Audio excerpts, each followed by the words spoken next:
Students, हमारे पास कक्षा 10 का हिंदी का पेपर है। यह पेपर 2024 बोर्ड परीक्षा में आया हुआ है। पेपर का कोड आप देख सकते हैं 801 HE है। यह जो है पेपर का 5वां सेट है। एक विषय के 7 पेपर बनते हैं, 7 सेट होते हैं। सभी पेपरों के सेट जो है आपको हमारे चैनल पर मिल जाएंगे। आइए देखते हैं इसमें कौन से क्वेश्चन आए हुए हैं।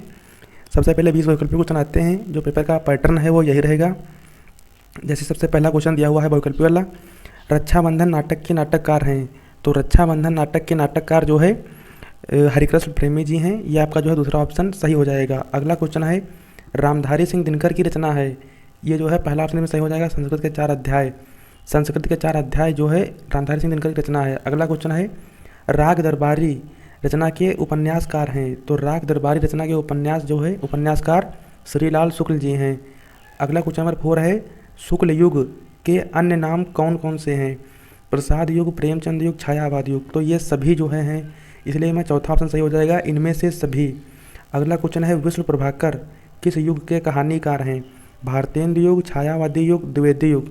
तो विष्णु प्रभाकर जी जो है आधुनिक काल के हैं कहानीकार। तो इनमें से कोई नहीं, ये ऑप्शन आपका सही हो जाएगा। अगला क्वेश्चन है भाव विलास के रचनाकार हैं।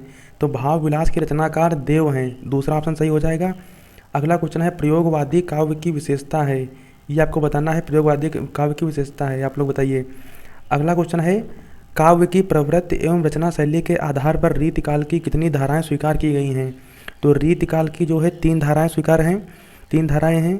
पहला है रीतिबद्ध, रीतिसिद्ध और रीतिमुक्त। ये 3 धाराएं हैं।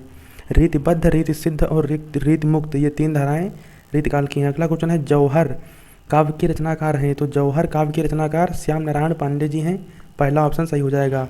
अगला क्वेश्चन है चिदम्बरा के रचनाकार हैं। तो इसमें जो है सुमित्रा नंदन पंत की रचना है, तीसरा ऑप्शन आपका सही हो जाएगा। अगला क्वेश्चन है पुनि पुनि मुनि उकसहीं अकुलाहीं देख दशा हरगन मुस्काहीं। उपर्युक्त पंक्तियों में प्रयुक्त रस है। तो इसमें जो है हास्य रस है, दूसरा ऑप्शन आपका सही हो जाएगा। अगला है क्वेश्चन नंबर 12, आहुति सी गिर पड़ी चिता पर चमक उठी ज्वाला सी। उपर्युक्त पंक्ति में कौन सा अलंकार है। तो इसमें जो है रूपक अलंकार है, चौथा ऑप्शन आपका सही हो जाएगा। जहाँ पर सम, सो, सरिस, इव, समान, सी इस तरह के शब्द आते हैं और भेद रहित आरोप हो, वहाँ पर रूपक अलंकार होता है। यहाँ पर देखिए सी 2 बार आया है, आहुति सी और बाद में फिर सी लिखा है, तो इसलिए यहाँ पर जो है रूपक अलंकार है। 2 बार हो या एक ही बार हो उससे कोई मतलब नहीं है, लेकिन जहाँ पर इस तरह के शब्द आते हैं सम, सो, सरिस, इव, वहाँ पर जो है रूपक अलंकार होता है। फिर अगला क्वेश्चन नंबर 13 है दोहा छंद का ठीक उल्टा छंद कौन सा है। तो दोहा छंद का ठीक उल्टा छंद जो है सोरठा है, तीसरा ऑप्शन आपका सही हो जाएगा। दोहे छंद में पहले और तीसरे चरण में 13 मात्राएं होती हैं, और लेकिन जो है सोरठा में पहले और तीसरे में 11 मात्राएं होती हैं। तो ये जो है सोरठा हो जाएगा दोहा का उल्टा। अगला क्वेश्चन है अनुरूप शब्द में प्रयुक्त उपसर्ग है। अनुरूप में अनु जो है पहले लगा है, तो अनु जो है ये उपसर्ग हो जाएगा। जो शब्द के पहले लगते हैं उन्हें उपसर्ग कहते हैं, और जो शब्द के बाद में लगते हैं उन्हें प्रत्यय कहते हैं। अगला क्वेश्चन नंबर 15 है रामकृष्ण में कौन सा समास है। ये आप लोग बताइए रामकृष्ण में कौन सा समास है। ठीक है, यहाँ पर जो है द्वंद्व समास है। अगला क्वेश्चन नंबर 16 है वायु समीर बयार पर्याय हैं। वायु समीर बयार ये किसके पर्यायवाची हैं। तो ये जो है हवा के पर्यायवाची हैं। अगला क्वेश्चन नंबर 17 है तस्मय शब्द में विभक्ति एवं वचन है। तो तस्मय शब्द में विभक्ति और वचन आपको बताना है। अगला क्वेश्चन नंबर 18 संदेहपूर्ण कथन को कहते हैं। तो संदेहपूर्ण कथन को जो है संदेहात्मक वाक्य कहते हैं, तीसरा ऑप्शन आपका सही हो जाएगा, सी वाला। अगला प्रश्न है 19, मैं पत्र लिखूंगा वाक्य का कर्म वाच्य में परिवर्तित वाक्य है। इसमें जो है पहला ऑप्शन सही हो जाएगा, एक मेरे द्वारा पत्र लिखा जाएगा, ये जो है सही ऑप्शन हो जाएगा। अब आखिरी क्वेश्चन है 20 नंबर, स्थानवाचक क्रिया विशेषण है। तो स्थानवाचक क्रिया विशेषण आसपास है, दूसरा ऑप्शन जो है सही हो जाएगा। ये सभी 1-1 नंबर के 20 प्रश्न दिए हुए थे। OMR सीट पर आपको जो है इन्हें टिक करना होता है, गोला बनाना होता है। अगला खंड बाद देखते हैं वर्णनात्मक प्रश्न। क्वेश्चन नंबर यहाँ पर पहला दिया हुआ है निम्नलिखित गद्यांश पर दिए गए प्रश्नों के उत्तर दीजिए। 2 गद्यांश दिए रहते हैं आपकी पुस्तक से आए हुए, और उन्हीं पर जो है बेस्ड नीचे 3-3 क्वेश्चन दिए रहते हैं। इन दोनों गद्यांशों में से आपको एक गद्यांश करना है, उसके 3 उत्तर जो प्रश्न दिए हुए हैं तीनों के उत्तर आपको लिखना है। सभी क्वेश्चन 2-2 नंबर के हैं, 6 नंबर का एक गद्यांश है। जैसे पहला दिया हुआ है गद्यांश, मानव मन सदा से ही अज्ञात के रहस्यों को खोलने और जानने समझने को उत्सुक रहा है। तो इस तरह से ये गद्यांश दिया हुआ है। और इस पर आधारित जो है नीचे 3 क्वेश्चन दिए हुए हैं। प्रस्तुत गद्यांश के पाठ और लेखक का नाम लिखिए। दूसरा प्रश्न है रेखांकित अर्थ की व्याख्या कीजिए। अगला है प्रथम अंतरिक्ष यात्री कौन था। तो इन जो है तीनों प्रश्नों के आपको उत्तर देना है। अथवा में दूसरा गद्यांश दिया हुआ है, हिंदी में प्रगतिशील साहित्य का निर्माण हो रहा है। इस तरह से ये जो है गद्यांश दिया हुआ है। फिर इस पर आधारित नीचे 3 क्वेश्चन दिए हुए हैं सेम फर्स्ट की तरह। तो इन दोनों गद्यांशों में से आपको जो अच्छे से आ रहा हो एक कर लीजिएगा। 6 नंबर का है ये। अगला प्रश्न नंबर 2 दिया हुआ है, निम्नलिखित पद्यांश पर आधारित दिए गए प्रश्नों के उत्तर दीजिए। अब जो है ये पद्यांश का दिया हुआ है काव्य का, चरण कमल बंदो हरिराई, इस तरह से पद्यांश दिया हुआ है। ये सब पढ़ा होगा आपने। इसी पर आधारित जो है नीचे 3 क्वेश्चन दिए हुए हैं। उपर्युक्त पद्यांश का संदर्भ लिखिए, रेखांकित अर्थ की व्याख्या कीजिए। बार बार बंदो तिहि पाई पंक्ति में कौन सा अलंकार है। तो इन तीनों प्रश्नों के आपको उत्तर देना है। अथवा में दूसरा जो है पद्यांश दिया हुआ है, तो इन दोनों पद्यांशों में से आप एक पद्यांश कर लीजिएगा जो आपको अच्छे से आ रहा हो। अगला क्वेश्चन नंबर 3 दिया हुआ है, निम्नलिखित संस्कृत गद्यांश का संदर्भ सहित हिंदी में अनुवाद कीजिए। संस्कृत का दिया हुआ गद्यांश 2 गद्यांश दिए हुए हैं।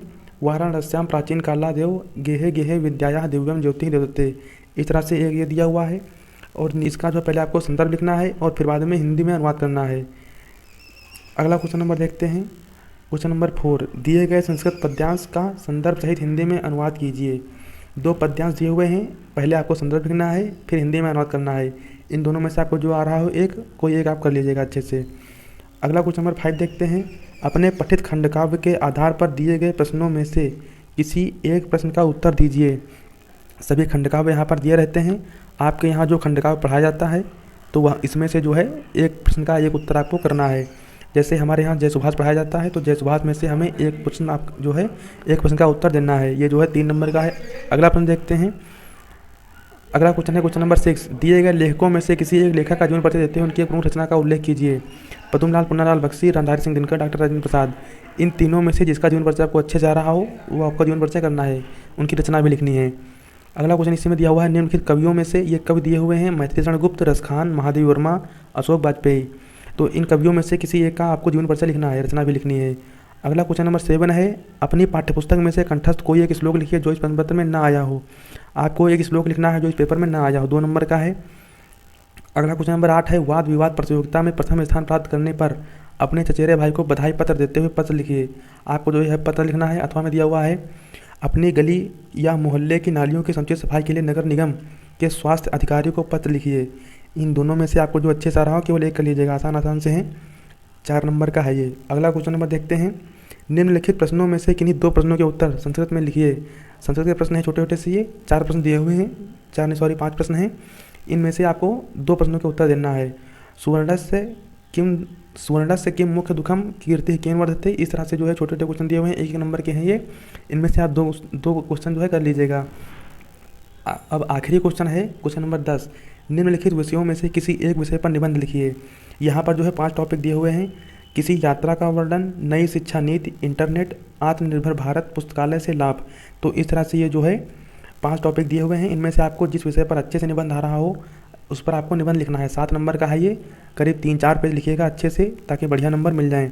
ये जो पेपर है इसका PDF आपको वीडियो के डिस्क्रिप्शन में मिल जाएगा। इसको आप अच्छे से सॉल्व कर लीजिएगा, ऐसा ही पेपर आपका बिल्कुल आता है। और सभी लोग हमारे चैनल को सब्सक्राइब कर लीजिए। हमारे चैनल पर कक्षा 9 से लेकर 12 तक मैथ का एक क्वेश्चन चुन का सॉल्व करा जा रहा है। और जितने भी पेपर बोर्ड परीक्षा में आए हुए हैं, Hindi, English, physics, chemistry, math, history, geography, science, social science, सभी पेपरों के सभी सेट के सॉल्यूशन सहित वीडियो आपको हमारे चैनल पर मिल जाएंगे। इसलिए सभी लोग हमारे चैनल को सब्सक्राइब कर लीजिए। धन्यवाद। जय हिंद।